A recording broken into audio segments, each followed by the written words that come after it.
economy, there was no doubt where real power lay.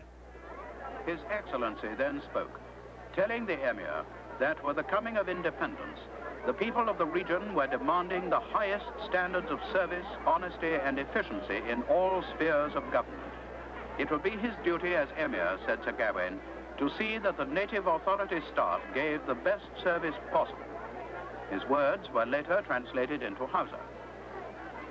The patronizing British made sure the emirs didn't get too uppity. One was deposed when he wrote rude poetry about the British in Hausa. And then he received tribute from Jafi horsemen with the traditional salute of the Jahi. Again and again they charged to the very steps of the dais, the loyalties of the past finding 20th century expression as the riders welcomed their new emir.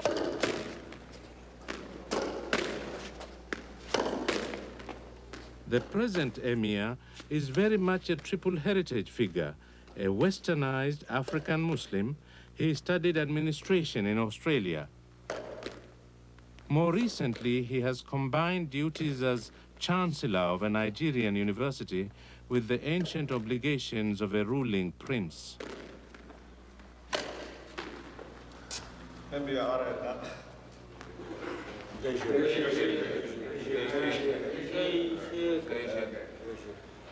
To kamar yadda na ce tun da yake an samu shaidu sun shaida cewa wannan gona naku ne don haka a mayar muku da gonan ku daga yau.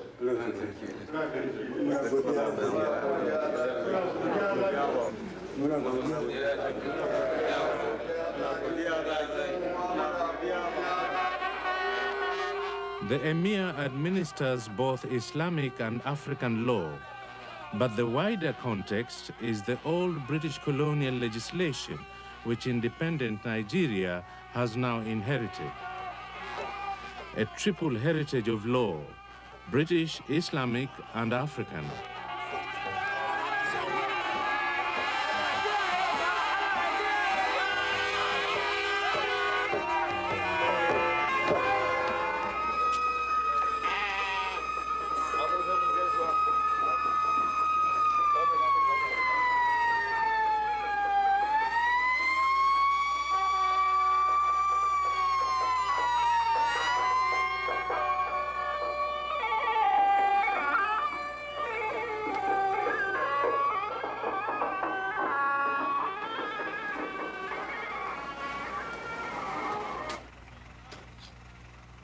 Of all the laws applied by the emir, land tenure is the most complex.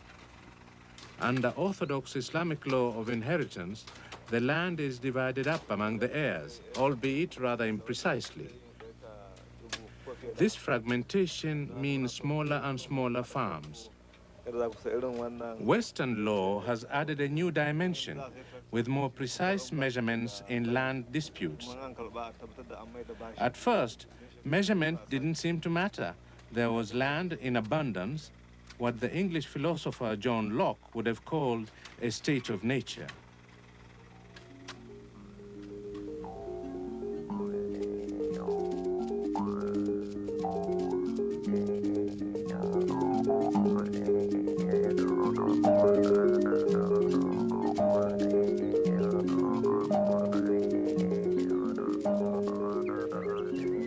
This sense of limitless space in Africa disguises a fundamental conflict which is unfolding.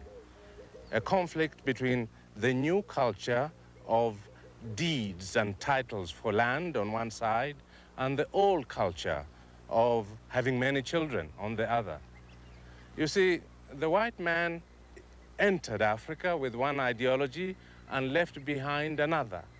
He came with John Locke's ideas about land being owned by everybody unless you put labor to make it yours. It is the effort you make that converts it into your property. But when the white man left, he left behind this alternative culture of carefully documented ownership.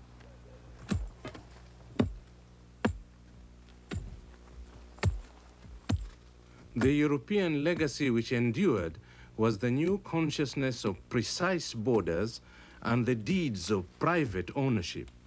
All this coincided with the growth of Africa's population. There was less and less room for spillover, and you had to buy the land anyway instead of having it allocated by the extended family.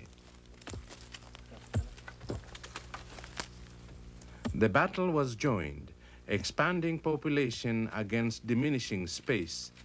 It's a familiar story in African history, going back to the fate of ancient Zimbabwe and beyond.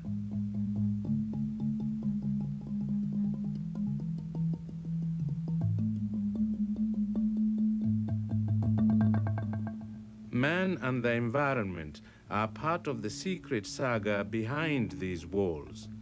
It's a story about how the environment first sustained and later stifled a civilization. If geography was the mother of the walled Zimbabwe, it was also its executioner. Prosperity started with fertile land and the discovery of gold. Soon the Shona people had developed a flourishing kingdom. They had already smelted metal, established extensive cultivation, and built these walls. Walls of stone without mortar, strong enough to withstand the elements, to defy the sun, the tropical storm, the winds of time across centuries. Yes, right here in these corridors of power, there once reigned an African dynasty.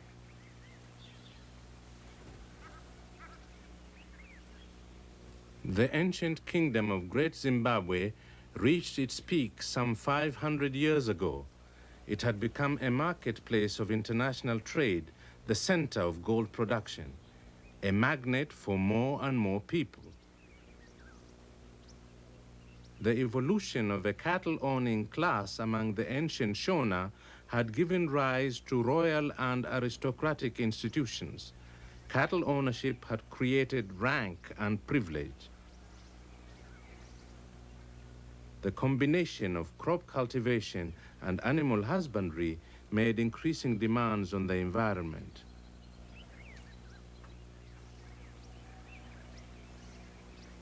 And so the decline began. Too many people for the water available. Too many cattle for the grass available. Too few trees for fuel or for bark fiber. The symptoms of decline were typical. Art after art goes out. Skill after skill dies out. The gods put out their sacred fires, and almost unawares, a culture expires. It's as if the Shona people wanted to prove to history that they could produce a stone civilization. And having proven it, they then retreated to an alternative way of life.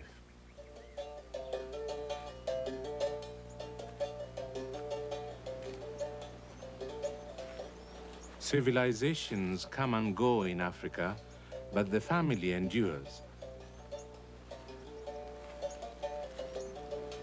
Agida Ogani comes from our same Nigerian family from the village of Ochobu.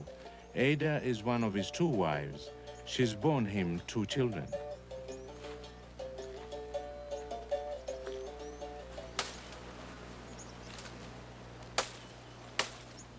Comfort is the other wife, mother of 11. It's her day for the family chores. In traditional terms, she fulfills her woman's role as custodian of fire.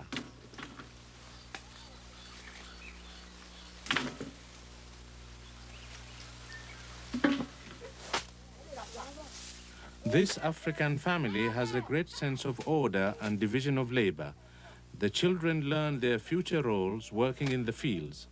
Boys and girls do different jobs from quite early, but joint activities still remain.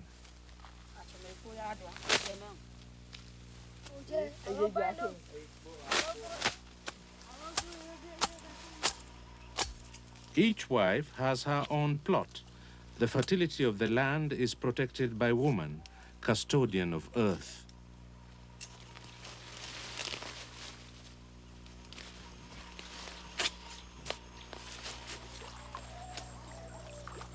If there is jealousy between the two wives, it never seems to interfere with the pattern of daily work.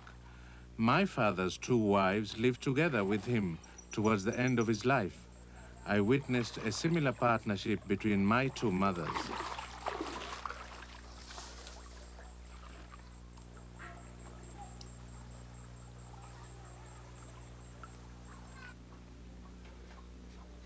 Few African institutions have been more misunderstood than polygamy. Early European missionaries found it easier to admit a slave owner to communion than a member of a polygamous household. And yet, most Africans still believe that a polygamous family based on loyalty and love is preferable to a monogamous couple miserably tied to each other.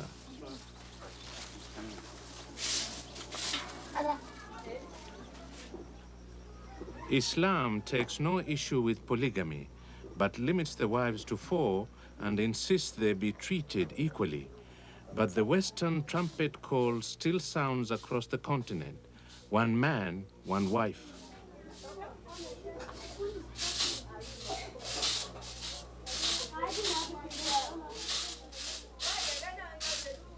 Now, as you have publicly brought yourselves before me and in the presence of all your witnesses in order to become husband and wife, Lagos, Nigeria, a civil registry office. As soon as the formality is over, you become husband and wife legally, and so may it be till death do you part.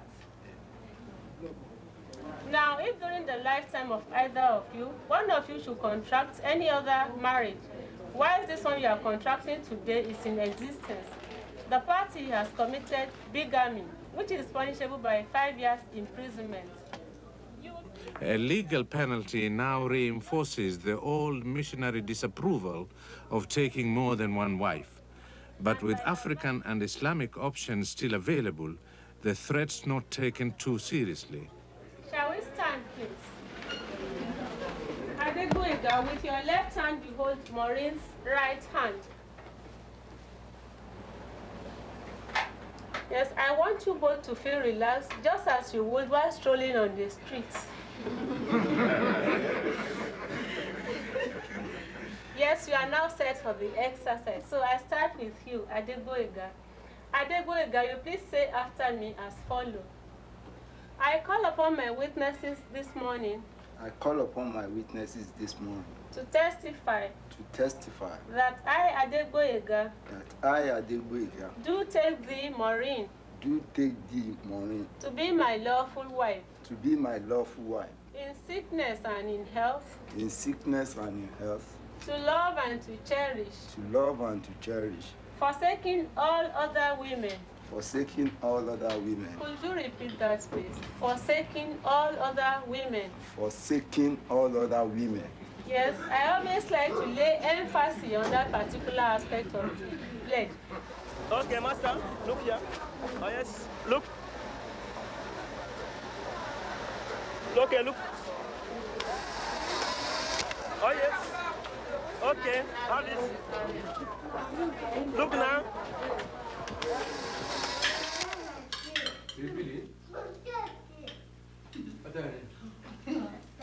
Africa has its own ways of getting round Western rules.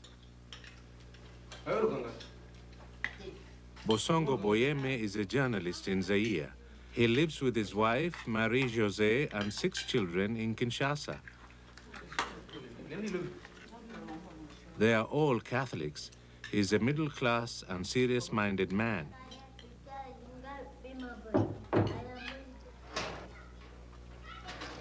But Bosongo has another wife, for though the church condemns, the state in Zaire connives. Bosongo spends alternate nights with each wife and visits the other next morning on the way to work. Go.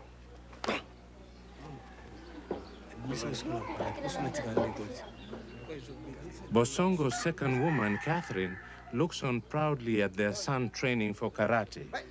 A second wife is known in urban Zaire as Deuxième Bureau, a man's second office. But the institution is taken seriously. The second woman is entitled to child support. As President Mobutu Sese Seko put it, there may be illegitimate parents, but there are no illegitimate children.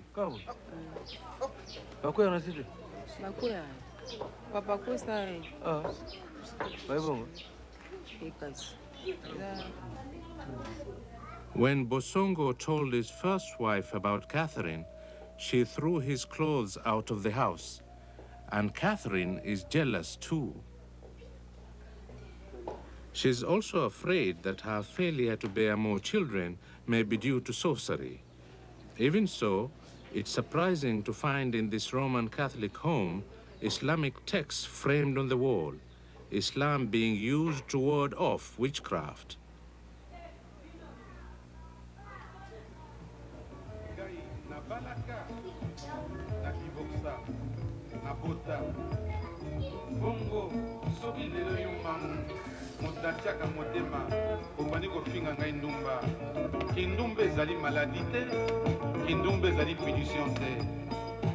Bosongo said he felt incomplete with only one wife.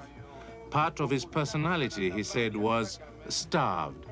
He always talked in terms of psychic equilibrium.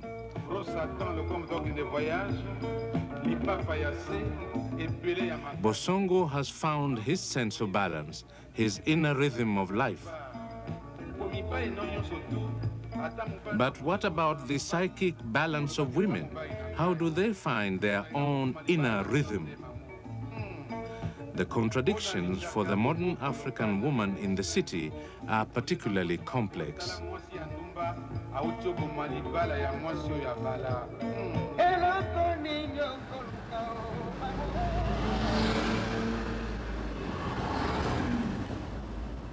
The West has had a paradoxical impact on the status of woman in Africa. On one side, the African woman seems more liberated, more mobile, and appears to have more choices.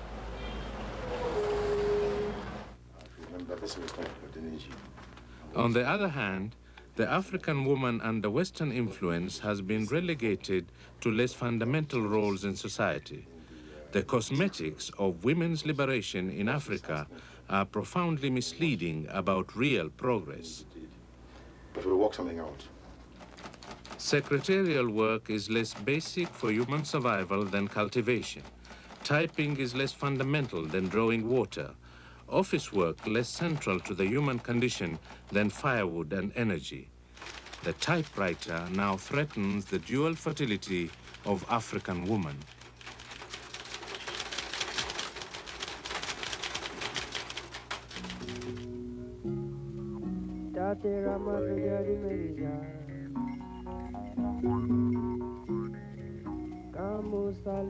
But in spite of everything, Africa has produced its share of remarkable women.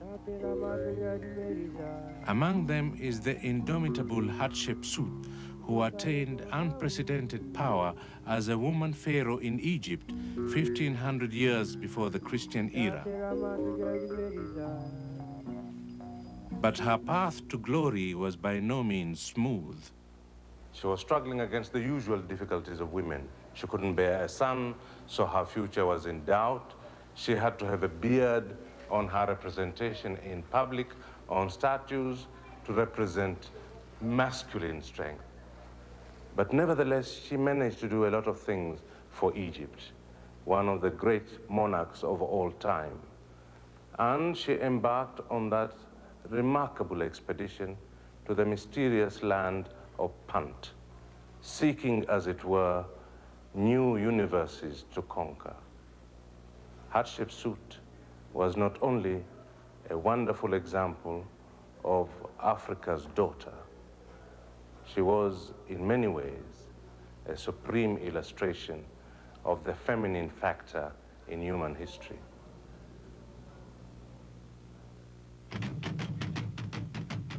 Remarkable also were the women warriors known as Amazons of pre-colonial Dahomey in West Africa. A battalion of the king's wives, up to 5,000 strong, they were ferocious fighters. It took a French colonial army to put an end to this unique experiment in armed womanhood. Then there was the case of the Islamic crusades in the Horn of Africa. Again, female crusaders with swords and spears fighting for Islam against the British and the Italians. And then here we have one of Africa's maids of Orleans, Somalia's Joan of Arc. Not burnt at the stake, but definitely pierced by an arrow and still fighting. In short, here we have armed patriotism with a female face.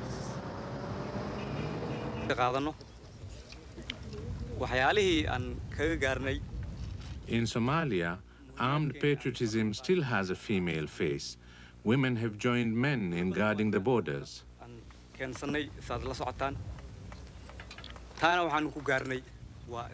But in this continent of military coups, will a woman president one day emerge through a military takeover?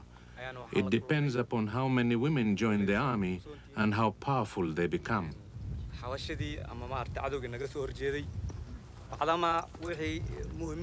Woman, a symbol of birth, may need to share control of the instruments of death.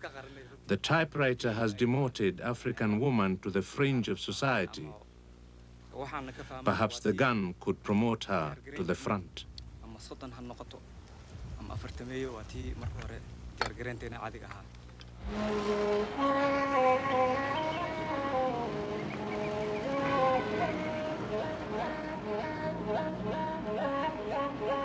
Another Muslim country, Algeria, has been experimenting with new roles for women. There are women pilots and police, alongside the velvet curtain of the harem.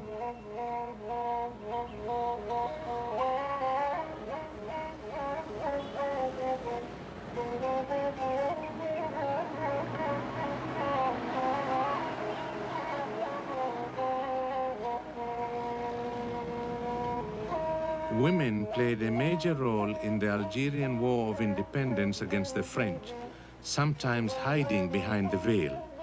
Their rewards have been modest, but there are signs of change.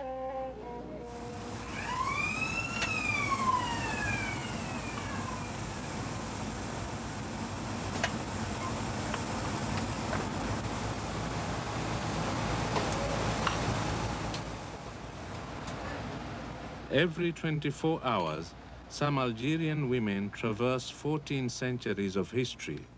They leave their traditionalist homes in the morning to work with computers or in modern laboratories or on assembly lines for making television sets. The working day is an adventure into the 20th century. But at the end of the day, the ladies return to a world of tradition, which can be traced back to the 7th century.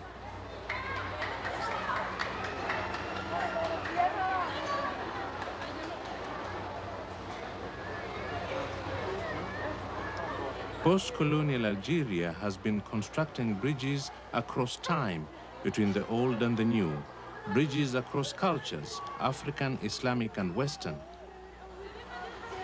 Less certain is whether Algeria has succeeded in creating bridges across genders, between men and women.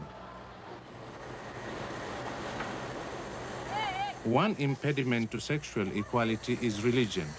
Traditional Africa abounds with images of woman as weak, tempting, or irrelevant. Islam portrays Eve negatively in its own version of the origins of the human race. Some versions of Christianity trace the original sin to Eve and the serpent. Woman was sentenced by God to undergo pain in childbirth as punishment. In a sense, the triple heritage of religion is itself part of the ancestry of sexism in African affairs. It's a problem that engulfs the whole of Africa.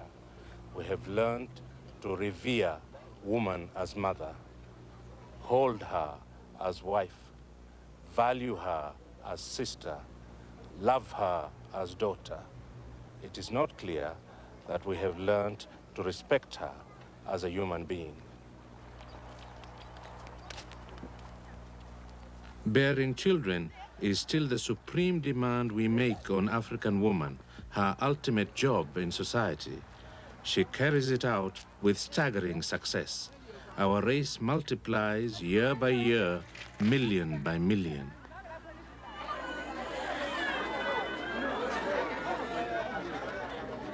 Western science has aided this population growth. African values do indeed favor the birth of many children. Western skills try to ensure their survival.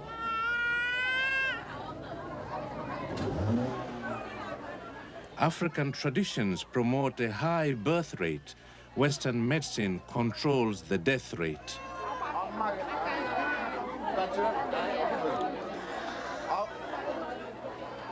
But such health facilities are few and far between. In the villages, death is a more familiar visitor than the doctor.